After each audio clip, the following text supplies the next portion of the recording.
es sobre la prevención primaria, ¿no? La prevención primaria básicamente es la prevención que se realiza a todos los pacientes que no han tenido algún evento cardiovascular, llámese un infarto de miocardio, llámese un stroke.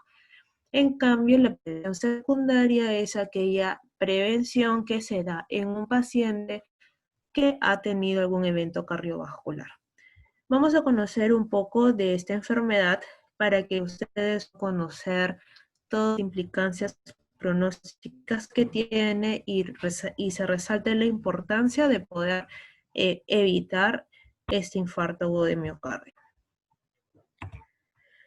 Primero que nosotros no tenemos un estudio a nivel nacional sobre cuáles son las características del infarto, llámese ST no elevado, pero sí tenemos las características epidemiológicas con el registro PER-STEMI que se presentó el año 2017, que nos relata que es el primer estudio que se hace en los pacientes con infarto de miocardio ST elevado aquí a nivel nacional. Este estudio fue un estudio, un estudio multicéntrico, no solamente abarcó el Instituto Nacional Cardiovascular, el INCOR, sino también abarcó los demás hospitales, el Hospital Rebagliati, el Hospital Almenara, el Hospital Sabogal, los principales hospitales de las Fuerzas Armadas. Sin embargo, la principal limitación de este estudio es que no se pudo acceder a la información de los hospitales que son macrorregionales al interior del país.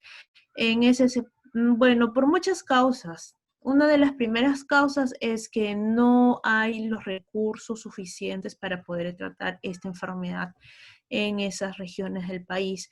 En ese sentido, la principal limitación es que de repente este registro no pueda reflejar la realidad nacional, eh, sino más bien una realidad a nivel de capital.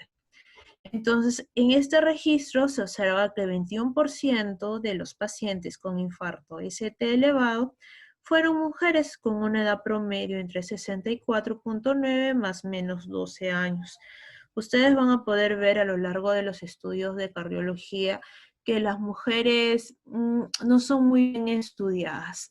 Generalmente la mayoría de estudios son con estudios de varones. No muchos son los estudios de mujeres, entonces por eso es que ahora último se está impulsando bastante lo que es el capítulo de la mujer en la cardiología. Dentro del abordaje de la cardiopatía isquémica tenemos que ver dos grandes síndromes, el síndrome coronario agudo y el síndrome coronario crónico. Dentro del síndrome coronario agudo, nosotros lo vamos a dividir en dos partes.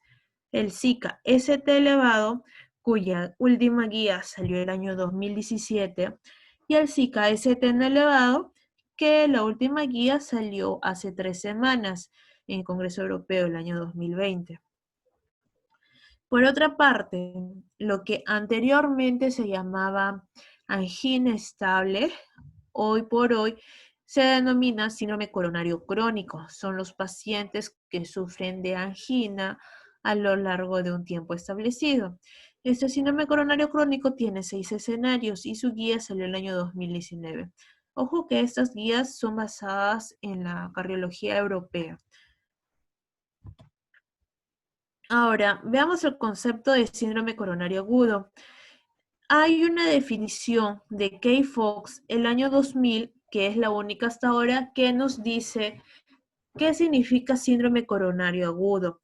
Recordemos que síndrome coronario agudo forma parte de cardiopatía isquémica. El síndrome coronario agudo básicamente va a estar formado por dos ejes. El primer eje es un dolor isquémico al reposo de ejercicio mínimo.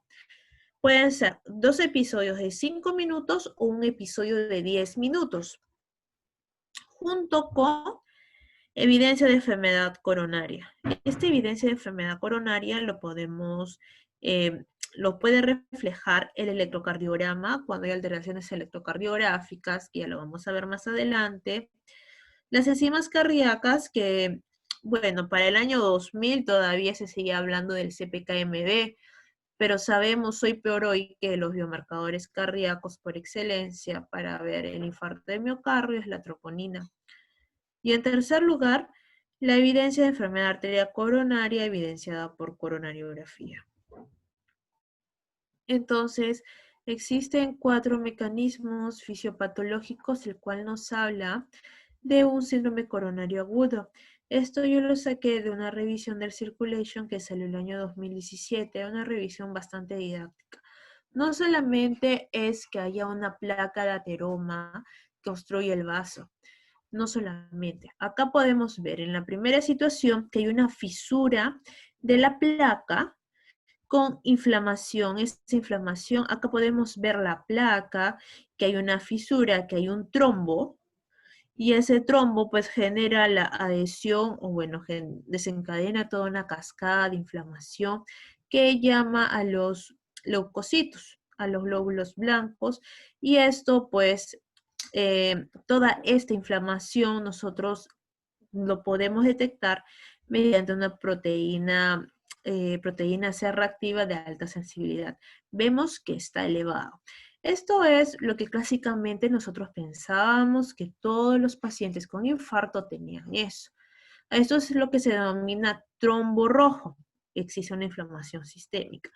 Por otra parte, no solamente puede haber trombo rojo con inflamación, sino también puede haber una fisura plaquetaria sin inflamación. Vemos que aquí no se ha desencadenado inflamación, no se ha traído los leucocitos, y esto se refleja en una proteína C reactiva de alta sensibilidad con niveles bajos, a diferencia del primero. En tercer lugar, tenemos la erosión plaquetaria. No hay fisura plaquetaria como en las primeras dos, pero aquí sí hay neutrófilos. En ese sentido, este se denomina trombo blanco. Y en cuarto lugar, tenemos un síndrome coronario agudo sin trombo. Entonces, esto puede ser epicárdico, puede ser un espasmo microvascular. Vemos cómo disminuye de diámetro. Eso también puede causar un síndrome coronario agudo. Entonces, lo más importante de esta lámina, y para que ustedes se lleven, es que no simplemente toda grasa o todo trombo que tape una arteria es la fisiopatología de todos los síndromes coronarios, sino que hay 4 grandes teorías que pueden explicar eso. Primero vamos a definir qué es un infarto de miocardio. Hay bastante diferencia en lo que es injuria miocárdica e infarto de miocardio. Injuria miocárdica es lo que comúnmente se denomina elevación de troponinas. Isquemia miocárdica aguda está conformado por el dolor torácico que debe ser característico de origen cardiovascular y también el electrocardiograma. Es decir, las troponinas van a ser los biomarcadores que nos van a decir que el miocardio está siendo afectado, que el miocardio está entrando a un proceso de necrosis y por eso se liberan las troponinas. Y eso es lo que traduce la injuria miocárdica. Pero el dolor que siente el paciente, el electrocardiograma, son signos que el paciente está en isquemia. Entonces, a veces nosotros escuchamos a los cardiólogos decir, no, el paciente ahorita está con isquemia. O sea, tiene cambios en el electrocardiograma y está con dolor. No necesariamente significa que está con infarto. Nosotros, para poder decir que un paciente está con infarto de miocardio, necesariamente tenemos que tener las troponinas. Aún así, si tenemos a un paciente con infarto de miocardio, ST elevado, nosotros decimos que estamos en un SICA-ST elevado, pero las troponinas cuando nos llegan después de que nosotros hemos actuado para el tratamiento, ya ese SICA-ST elevado lo cambiamos como infarto ST elevado. Aún así, el esperar el hecho que las troponinas no salgan a tiempo no significa que no vamos a actuar. Entonces, esto es muy importante. Infarto de miocardio es igual a injuria miocárdica, es decir, elevación de troponinas con isquemia miocárdica, que es tanto clínica como electrocardiográficamente. Entonces, acá tenemos, siempre ustedes van a ver en todos los links que la elevación de troponinas tiene que ser mayor del percentil 99 por encima del límite normal superior. Cuando nosotros tenemos elevación de las troponinas, los podemos tener de dos formas. La primera forma es una elevación de troponinas que está elevado y luego cae. O sea, una elevación variable con el tiempo. Entonces, esta elevación variable es la que es característica de una injuria. En cambio, cuando nosotros tenemos los niveles de troponinas estables, o sea, a la hora que ingresa mi paciente le tomamos las troponinas y a las 2 horas vemos que las troponinas siguen en el mismo nivel, decimos que está estable. O bueno, no necesariamente al mismo nivel, pero tiene un porcentaje de variación menos al 20%. Cuando nosotros tenemos un nivel de troponina estable, entonces la injúrica ya no va a ser de tipo agudo, sino va a ser de tipo crónico. En los ejemplos de esto tenemos la enfermedad cardíaca estructural, puede ser una estenosis aórtica o una enfermedad renal crónica. A veces confundir un infarto de miocardio en un paciente renal, que de por sí es un paciente difícil. ¿Por qué? Porque los pacientes renales ya tienen acción de troponinas por encima del nivel superior, pero se mantienen estables, no se mantienen variables. Cuando el nivel de troponina es variable, nuestro segundo paso es ver si tiene o no tiene isquemia. Porque si el paciente tiene isquemia, decimos es un infarto agudo de miocardio. Pero si no tiene isquemia, simplemente decimos que es una injuria miocárdica aguda. Tenemos que tener esto en cuenta. ¿Cuáles son las causas de elevación de troponinas cardíacas? La más frecuente es una alteración en el contexto de un infarto de miocardio. En segundo lugar, podemos tener un espasmo coronario, embolismo coronario, una falla respiratoria, una anemia severa, bradiarritmias, etc. Otras causas que pueden ser condiciones sistémicas, tenemos la enfermedad renal crónica, el stroke, el ejercicio extenuante, los pacientes críticamente enfermos, etc. Este gráfico es muy importante que se lo lleven. Los niveles de troponina recién van a aumentar a las 6 horas aproximadamente de iniciada toda la cascada de isquemia miocárdica. En ese sentido, cuando nosotros hacemos un muestreo muy temprano, los niveles de troponina van a estar por debajo del nivel normal para detectarlo. Por eso es que les di un comienzo que nosotros no esperamos las troponinas para actuar. Si nosotros ya tenemos un paciente con ST elevado, ya todo paciente con ST elevado es de alto riesgo y que está con dolor, inmediatamente actuamos. Por el momento, con el diagnóstico de sí que ST elevado. Ya cuando nos vengan las troponinas, es el diagnóstico de un infarto agudo de miocardio. Entonces, cuando ya hacemos el muestreo a un muestreo tardío, o sea, a las 6 horas de iniciado el dolor, ya nosotros podemos fijar que el percentil de 99 por encima del límite superior normal ya está elevado, las troponinas superan ese nivel, entonces está dentro de los criterios para decir que está con una injuria miocárdica aguda y junto con los signos de isquemia es un infarto. Entonces, esto lo tienen que tener en cuenta. Las troponinas a las 6 horas aproximadamente, pero eso no tiene que ser motivo para retrasar el tratamiento. Definiciones a tener en cuenta: infarto de miocardio recurrente, si un nuevo infarto luego de 28 días del primer infarto, y reinfarto si el infarto ocurre dentro de los 28 días del infarto. Ahora, esto es muy importante. ¿Cuáles son las características electrocardiográficas que me van a permitir definir un infarto de miocardio? En realidad existen múltiples patologías que me causen elevación del punto J. El punto J es el segmento final, bueno, la parte final del complejo QRS.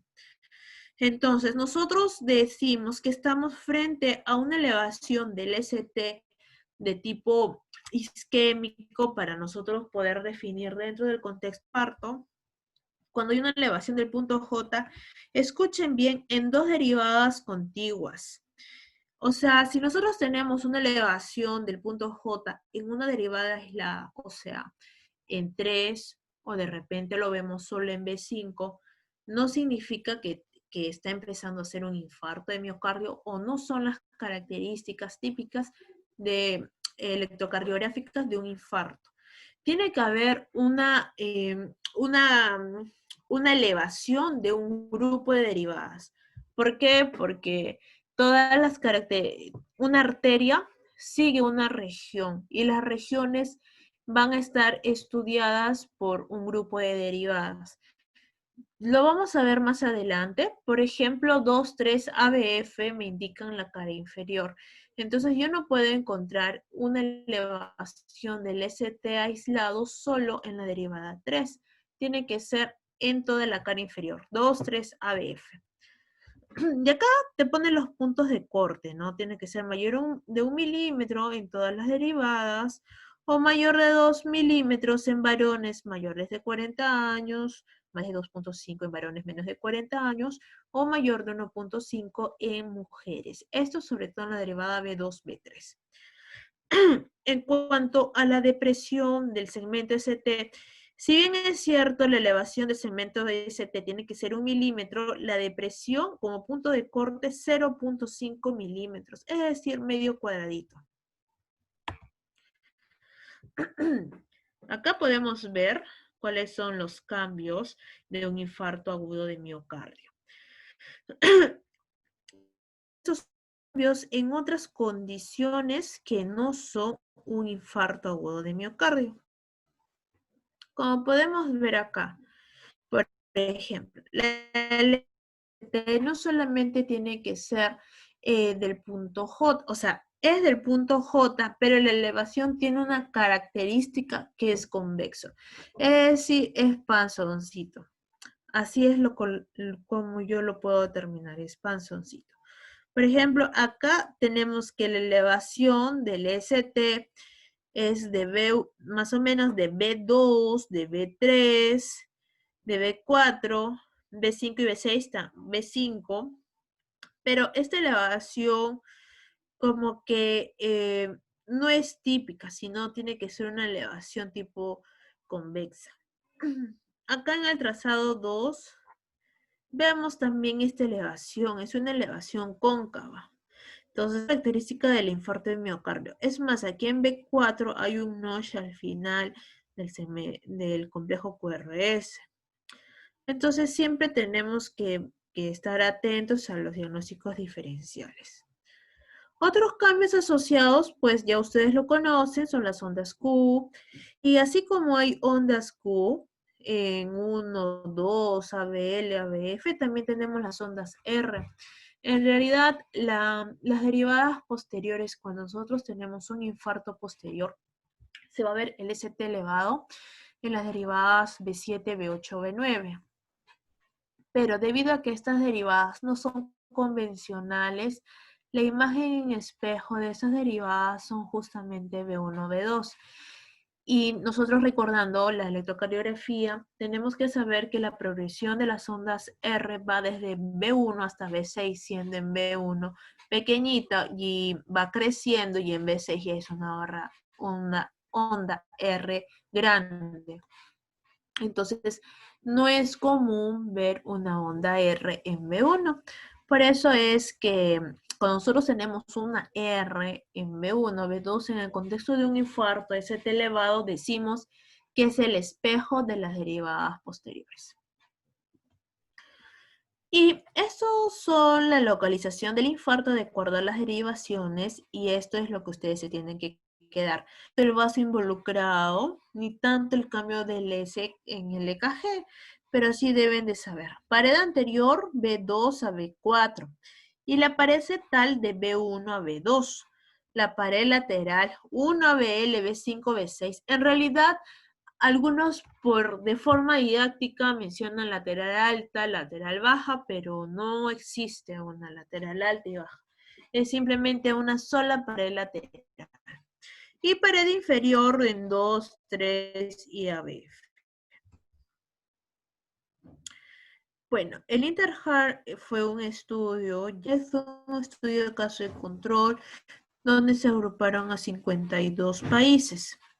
Este estudio es uno de los estudios más grandes que nos demuestran cuáles son los factores de riesgo modificables. Acá tenemos esta tabla 1, donde sale de manera global los factores de riesgo y su odds ratio ajustado a la edad, al sexo y a fumar. Y también su odds ratio ajustado para las otras variables. Vemos que uno de los factores más importantes es el tabaco. El consumo, bueno, el cigarro, tiene un odds ratio de 2.95 y el odds ratio ajustado para los otros factores de riesgo 2.87. A la par le sigue la diabetes y también le sigue la hipertensión. Esos tres grandes factores de riesgo son los factores de riesgo que tienen mayor impacto y son modificables. Nosotros podemos intervenir allí. Entonces, conociendo ya el diagnóstico, cómo diagnosticar un infarto de miocardio, vamos a ver un par de láminas de infarto de miocardio, ST elevado y después ST no elevado. En realidad, el ST elevado es una enfermedad de alto riesgo, ya de por sí de alto riesgo. La mayoría de su patogénesis es la número 1, es decir, una fisura plaquetaria con inflamación. Hay inflamación, está el trombo y ocupa casi la totalidad de su luz. Entonces, este infarto de miocardio, ST elevado, tenemos que actuar prontamente. Tenemos que reperfundir el miocardio que está siendo dañado. Esa arteria que irriga parte del músculo cardíaco, tenemos que disolver ese trombo para nosotros poder recuperar ese corazón. Uno de los lemas que tenemos en cardiología es el tiempo es miocardio.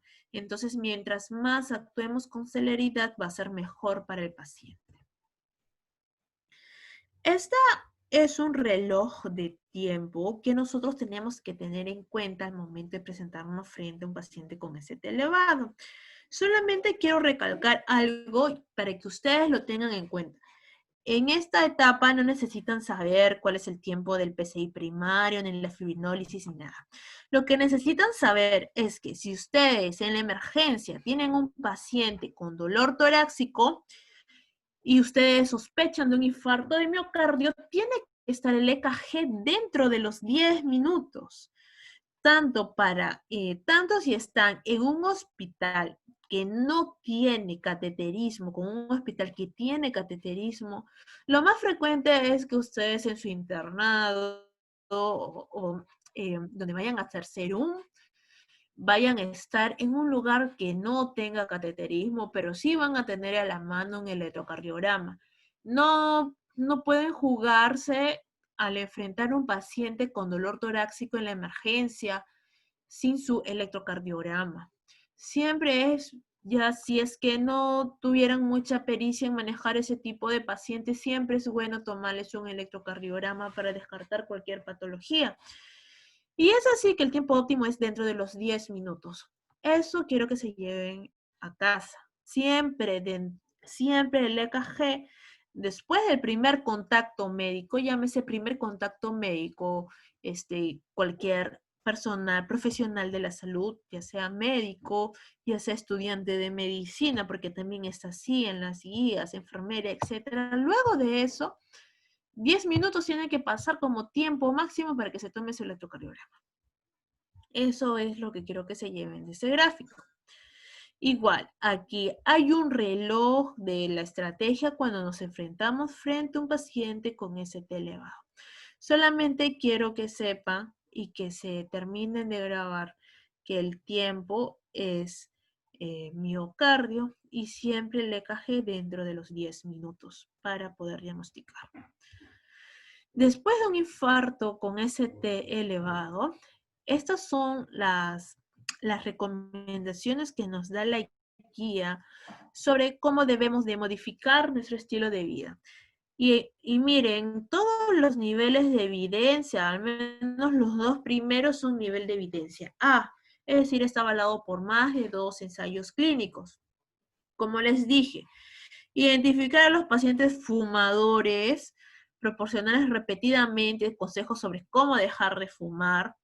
De repente, si el paciente es un paciente un poco difícil de persuadir para que deje de fumar, nosotros podemos apoyarnos de seguimiento, podemos apoyarnos de un psiquiatra para que nos ayude de repente con terapia de sustitución, con bupropión, nicotina, etc. Igual, todos los pacientes siguen un programa de rehabilitación cardíaca. Cuando nosotros nos enfrentamos a un paciente con infarto de miocardio, ese paciente es vulnerable. Cuando nosotros no le damos el tratamiento dentro del tiempo adecuado, ese corazón puede funcionar mal a lo largo de su vida. Por eso es que es muy importante eso. Y también es muy importante la rehabilitación cardíaca. La rehabilitación cardíaca no solamente implica ejercicios, sino es un conjunto multidisciplinario. Implica una nutricionista a cargo porque la nutricionista tiene que tener una dieta adecuada para el paciente, implica una psicóloga adecuada, implica un rehabilitador, un cardiólogo rehabilitador y un fisioterapeuta para que te ayude a hacer ejercicios y poco a poco puedas recuperar tu capacidad funcional. Lo ideal es que no lleguemos a eso. Lo ideal es que nosotros hagamos prevención primaria. Es decir, este tipo de prevención es prevención secundaria, cuando el paciente haya tenido algún evento cardiovascular y nosotros tenemos que hacer prevención primaria. Bueno, y en tercer lugar, para terminar con el tema de infarto, tenemos el ST no elevado. El ST no elevado, la característica más importante en el electrocardiograma es la depresión ST. La mayoría va a estar con depresión. Esta depresión va a ser difusa. Es decir, cuando nosotros tenemos ST elevado, nosotros lo caracterizamos por caras. Cara inferior, cara anterior, cara lateral. En cambio, cuando nosotros no vamos a regionalizar los hallazgos del electrocardiograma en el ST no elevado. ¿Por qué? Porque la depresión del ST no necesariamente me indica que el paciente tiene la arteria ocluida, sino que generalmente va a estar formado por un trombo blanco, es decir, una erosión plaquetaria. Igual, como les mencioné en un comienzo, síndrome coronario agudo, SICA-ST no elevado, es la injuria miocárdica, es decir, elevación de troponinas con isquemia miocárdica aguda, clínica más cambios electrocardiográficos. En este caso especial del ST no elevado, cuando solo es isquemia, hablamos de angina inestable. Pero, es decir, no tiene elevación de troponinas. Pero cuando ya hay elevación de troponinas, ya todos sabemos que estamos frente a un infarto ST no elevado. Estas son las formas de presentación de la angina, solamente para que reconozcan que son 4 tipos, no necesariamente tienen que aprenderse en esta charla. Y aquí está cómo nosotros valoramos en la emergencia un paciente con SICA-ST no elevado. Como les dije, la principal característica electrocardiográfica es la depresión del segmento ST. Vemos que mientras más deprimido esté, mientras esta morfología tenga, es decir, una caída y luego una elevación, estamos ya frente a un paciente que tiene alto riesgo de tener un SICA-ST elevado. Es otro el actuar cuando estamos frente a una elevación del segmento ST. Ahora, es muy importante esto. Otra cosa que quiero que se queden en claro, al menos en SICA-ST no elevado, es el rol de las troponinas ultrasensibles. Nosotros en la mayoría de las emergencias tenemos troponinas normales, tenemos troponinas convencionales. Esas troponinas troponinas convencionales muchas veces no nos detecta no se puede detectar la elevación a las 6 horas, generalmente pasa mucho más tiempo y los pacientes no lo podemos definir. Un paciente de bajo riesgo y para esperar que salgan las troponinas pasa mucho tiempo. Entonces, existe lo que se llama troponina de alta sensibilidad, que quiere decir que detecta la elevación de las troponinas en al menos el 50% de las personas sanas y tienen un porcentaje de variación menos del 10%. Estas troponinas de alta sensibilidad tienen ya su lugar en el infarto ST no elevado y nos sirve sobre todo para dar de alta domiciliaria al paciente. Solamente necesitan saber, al menos de estas diapositivas, SICA, ST no elevado o infarto ST no elevado, troponinas ultrasensibles.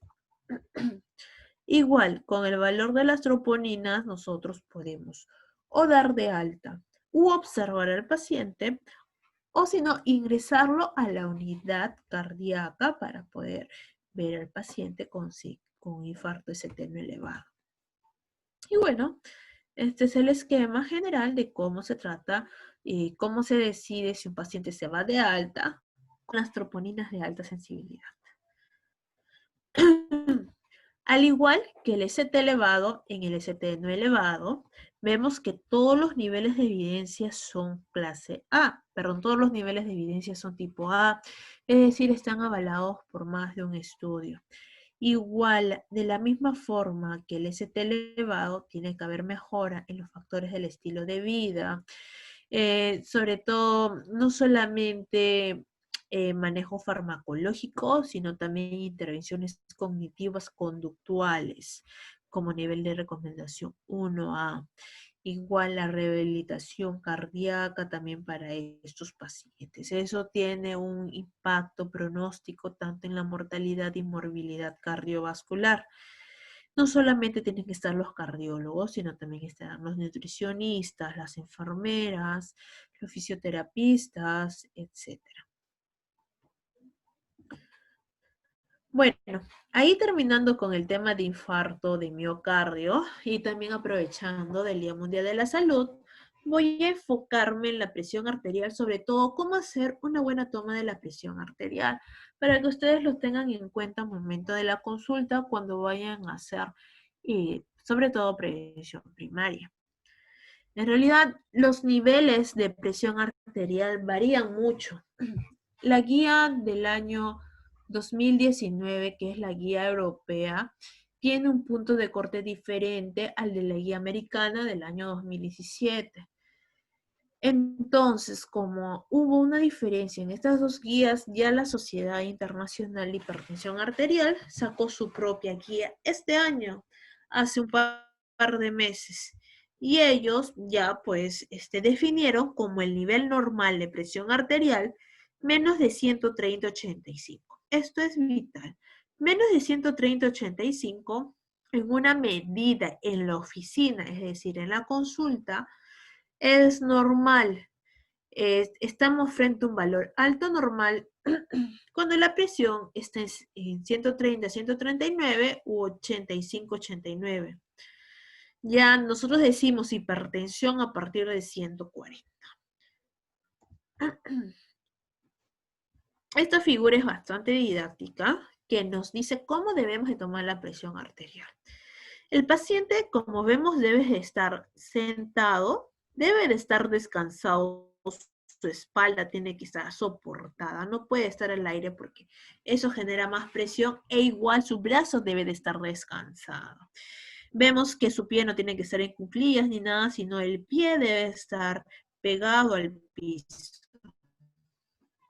Hay muchos tensiómetros digitales hoy por hoy, pero existen tensiómetros validados que lo pueden buscar en esta página. Si es que ustedes tuvieran un paciente o un familiar con presión alta, pueden buscar esta página y verificar si el tensiómetro que ustedes tienen en casa son o no los correctos. Esto no solamente se aplica para el método electrónico, sino también la posición de este paciente también se aplica para la medición de la presión, con el manual, con el tensiómetro manual. Entonces, reposado el brazo, tiene que estar sentado, soportado a la espalda. Y estas son las características que debe tener este paciente. Un cuarto tranquilo, temperatura normal, porque también el frío o el calor varían la temperatura. No debe de haber fumado, no debe de haber tomado café o debe de haber hecho ejercicio por al menos 30 minutos. No debe de haber hecho eso. La vejiga tiene que estar vacía, tiene que relajarse al menos por 3 a 5 minutos. Y generalmente la primera vez que nosotros vamos a tomar la presión arterial debemos de tomar de ambos brazos. Y al menos tiene que haber una medición en 1 minuto de intervalo, al menos 3, y se usa el promedio de las últimas 2. Entonces, esta es la forma correcta de tomar la presión arterial. Es así como le debemos tomar a todos nuestros pacientes y de la misma forma, cuando nosotros lo hacemos de forma manual, también tiene que ser así. Nosotros tenemos que inflar el manguito cuando dejamos de sentir la presión arterial, el pulso arterial, perdón, por 20 milímetros por encima de que el pulso arterial se deja de sentir y de ahí desinflamos. Entonces, lo que nosotros registramos es el primer y el último ruido de Korokov para poder ver el tema de la presión arterial. Entonces, esa es la forma correcta. Y este es el diagnóstico. Este es el diagnóstico para poder catalogar a un paciente con presión arterial en nuestra primera consulta. Bueno, también quería aprovechar esta oportunidad para poder hacer una reflexión sobre el Día Mundial del Corazón. Como les dije anteriormente y como ya les he explicado, el infarto de miocardio acarrea una alta mortalidad. No todos los pacientes quedan iguales. Hay muchos pacientes que después de desarrollar un infarto de miocardio ya tienen a hacer insuficiencia cardíaca a lo largo de su vida. Entonces, un paciente con insuficiencia cardíaca es un paciente totalmente dependiente, es un paciente que ya no va a volver a hacer su vida como era antes. Entonces, es muy importante la prevención primaria. Sabemos que a nivel mundial las enfermedades cardiovasculares ocupan el primer lugar de mortalidad y nosotros tenemos que atacar los factores de riesgo, sobre todo los que mencioné en el Intra-Heart Study, los que tienen mayor impacto. En este caso sería el tabaco. Es muy importante que a todos los pacientes nosotros hagamos consejería para que dejen de fumar. De la misma forma, aumentar el nivel de actividad física. Ahora es un poco difícil, ¿no? Por el tema de la pandemia, por el estado de emergencia, pero al menos debemos incentivar a nuestros pacientes a que hagan 30 minutos de actividad física, moderada o intensa 5 veces a la semana, dependiendo de su capacidad funcional, claro está. Incluso el colesterol no solamente se disminuye con tratamiento, sobre todo los triglicéridos se disminuyen con los ejercicios. Entonces, es muy importante el ejercicio y sobre todo una buena alimentación. Reducir el consumo de bebidas y zumos azucarados, cambiar los dulces, las golosinas, comer 5 porciones de fruta y vegetales al día, sobre todo frescos, congelados. Nosotros no debemos de consumir productos enlatados porque tienen alto grado de azúcares complejos y eso puede ser dañino para nosotros. Entonces, es muy importante que tengamos en cuenta estos 3 pilares para la prevención primaria. Ahí acaba mi charla. No sé si tuvieran alguna duda, me la pueden hacer. Con mucho gusto les voy a responder. Voy a dejar de compartir mi pantalla por si tienen alguna duda.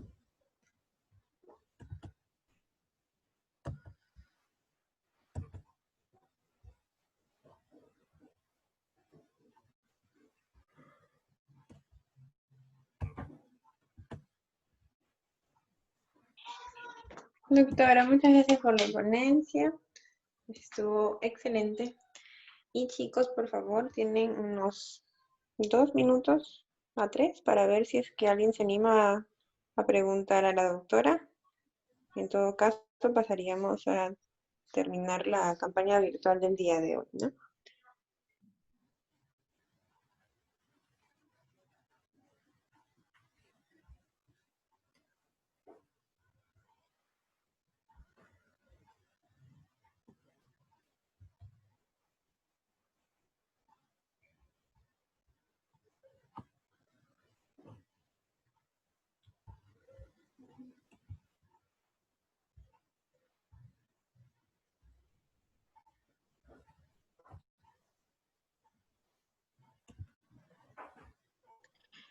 Doctora, buenas noches.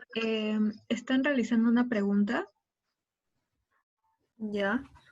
sobre lo que es, en caso de infarto agudo de miocardio en el hogar, ¿cómo se debe actuar? Ok, cuando nosotros estamos frente a un paciente con sospecha de infarto de miocardio en el hogar, lo primero y lo más prioritario es calmar al paciente su dolor. Entonces, si tenemos la alta sospecha que es un infarto de miocardio, primero tomamos las funciones vitales. El paciente tiene que estar en reposo, es decir, lo echamos en la cama, le tomamos las funciones vitales, constatamos que no esté hipotenso, que mantenga una buena presión arterial e inmediatamente nosotros le podemos administrar una no sé si ustedes han escuchado nitroglicerina sublingual o isosoroide. Eso le calma el dolor a los pacientes. En ese sentido, nosotros podemos comprar en la farmacia, administrarlo, tener a nuestro paciente descansado y claro está que tenemos que llamar a los bomberos, a la ambulancia para poder llevarlo a un establecimiento de salud y le puedan tomar los análisis pertinentes. En este caso, un electrocardiograma, que sería vital, y sobre todo eso. Yo les aconsejo primero tener a su paciente en reposo, funciones vitales, constatar que todo esté bien y calmarle el dolor. Ya ahí en la emergencia, dependiendo de lo que tenga, ya le darán aspirina, ya le darán clopidogrel. Entonces, de esa forma nosotros podemos ayudar.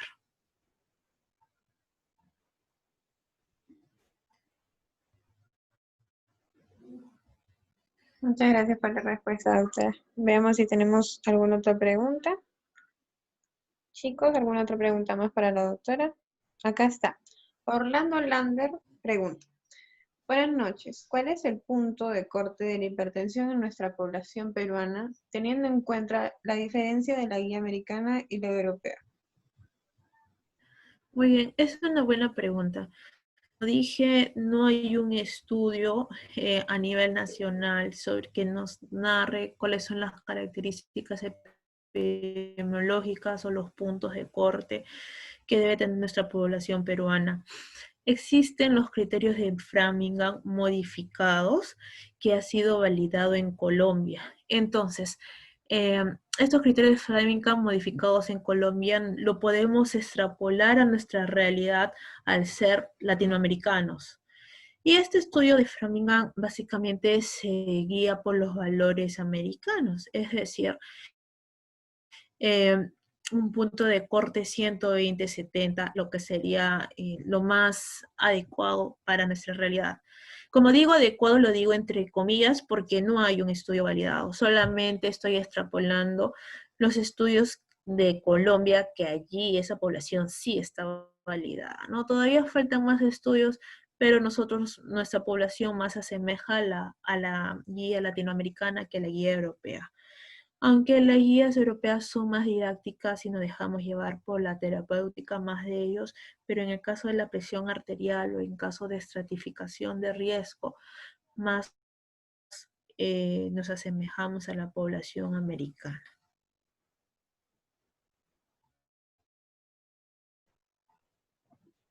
Listo, doctora. Hay otra pregunta. Nos dice, ¿se puede dar captopril sublingual? Ya.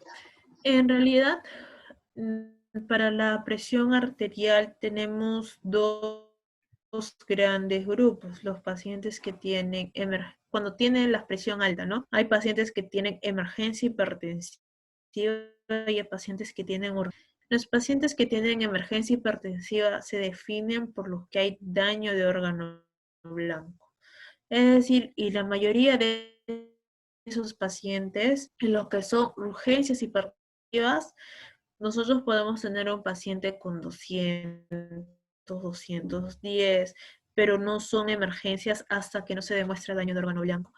En la mayoría de urgencias son tratamientos vía oral. Entonces, lo que decimos a nuestros pacientes es que su tratamiento que toma de base, que en ese momento lo tome como vía oral, ajustamos su terapia y ya con eso vemos que la presión va calmándose.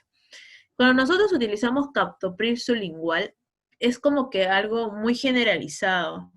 El captopril te baja muy rápido la presión arterial y hay muchos pacientes que, aunque no lo creas, mantienen presiones de 190, 100 de forma cotidiana y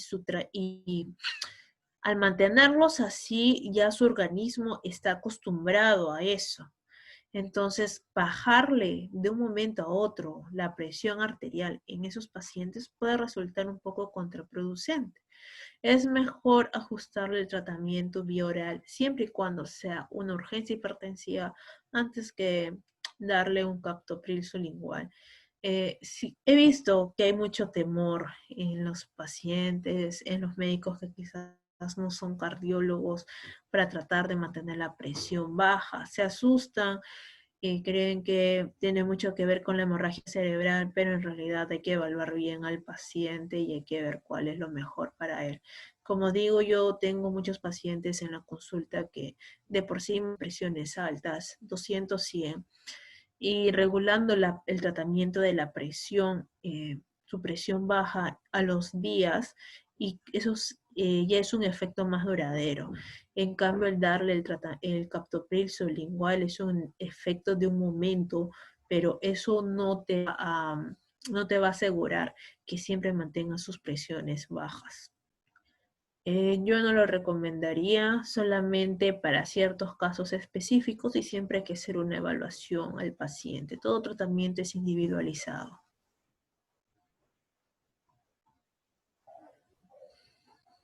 Listo, doctora. No sé si tengan alguna otra pregunta más, sino para pasar con el post-test y explicar un poco la campaña que se va a realizar.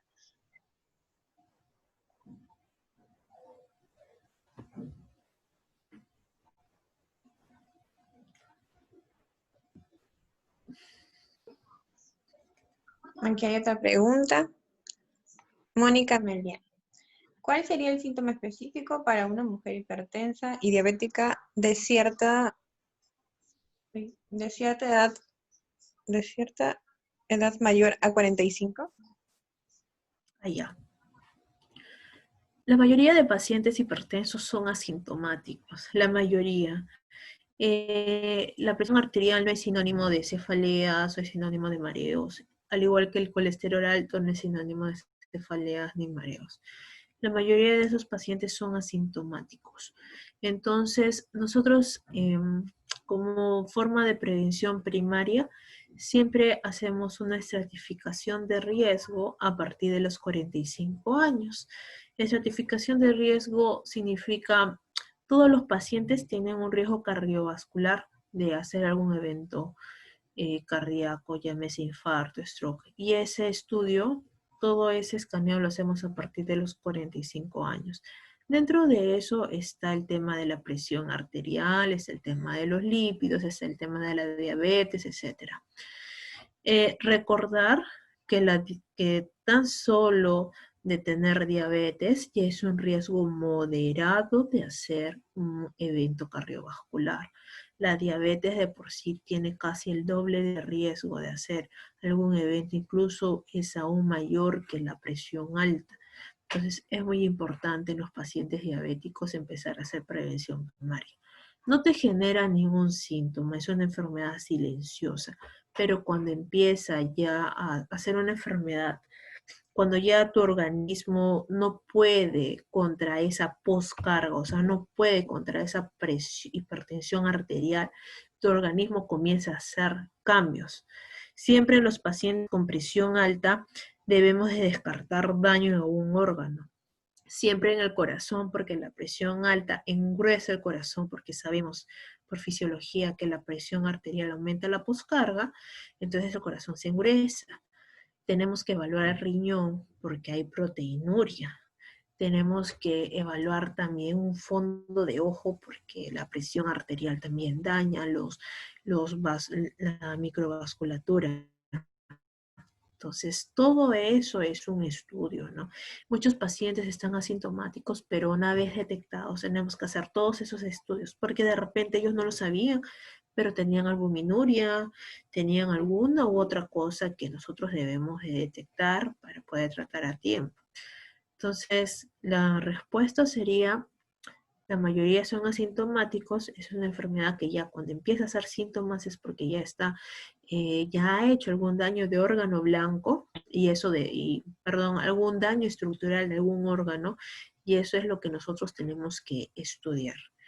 Sobre todo, mucho ojo con los pacientes diabéticos, porque como ya les dije, ellos tienen un riesgo de moderado a alto para cualquier evento cardiovascular.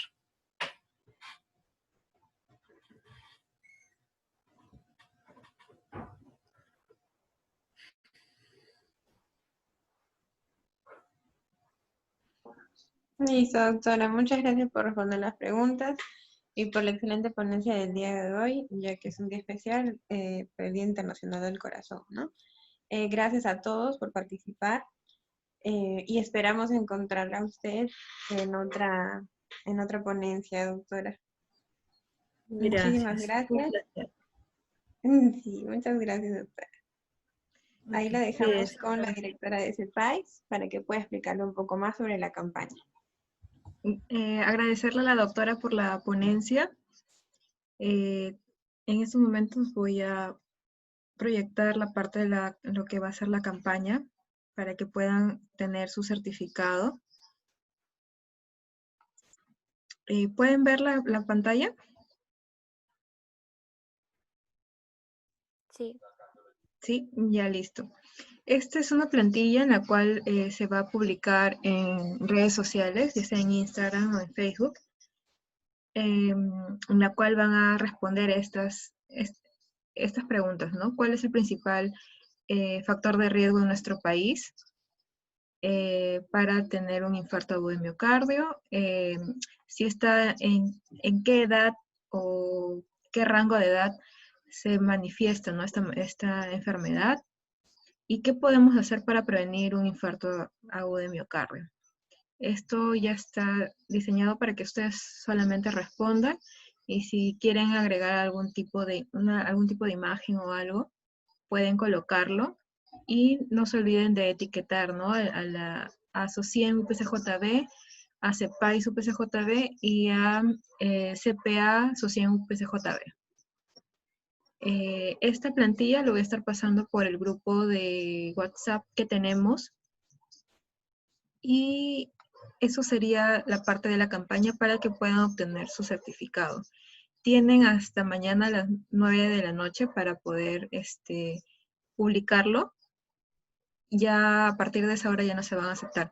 Si es que por X motivo, claro, tienen una cuenta en privado, pueden tomar un screenshot o una captura de pantalla y enviarlo por el grupo de WhatsApp para que podamos tener la certeza de que ustedes sí han realizado la campaña. ¿Ya? Apenas lo publican, si es que su cuenta es privada, lo envían por el grupo de WhatsApp y nosotros lo tenemos en cuenta. Y no se olviden también que es necesario aprobar el post-test, ¿no? Porque ya el pre-test sería netamente lo que es la parte de la asistencia, más que todo. En esos momentos, Sí, chicos. si tienen alguna pregunta, pueden realizarla con respecto a la parte de lo que es la campaña. De lo contrario, ¿tienen 2 minutos? para poder enviar el form para el post-test.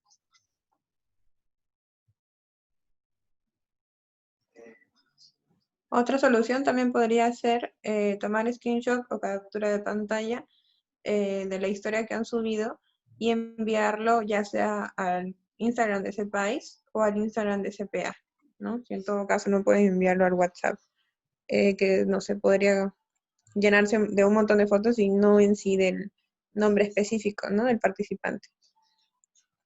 Ah, claro, o sea, yo me refería de que envíen el screenshot de su historia, pero con su nombre en la parte de abajo, ¿no? De su nombre y apellido de ustedes.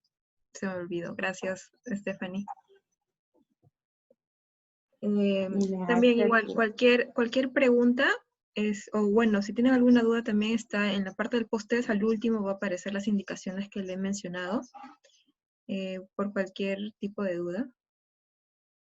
Claro, en el post-test al final también les estoy dejando a la página que deben etiquetar.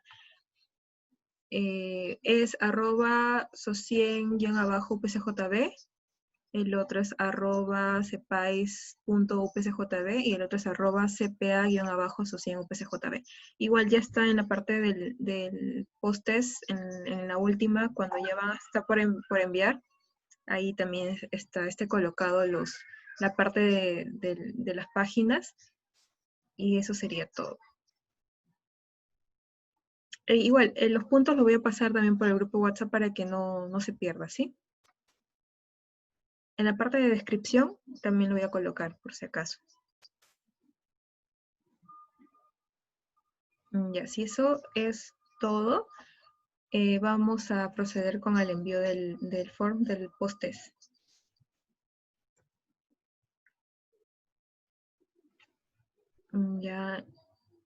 Ya se envió, tienen hasta las 10:15 para poder resolver su post-test.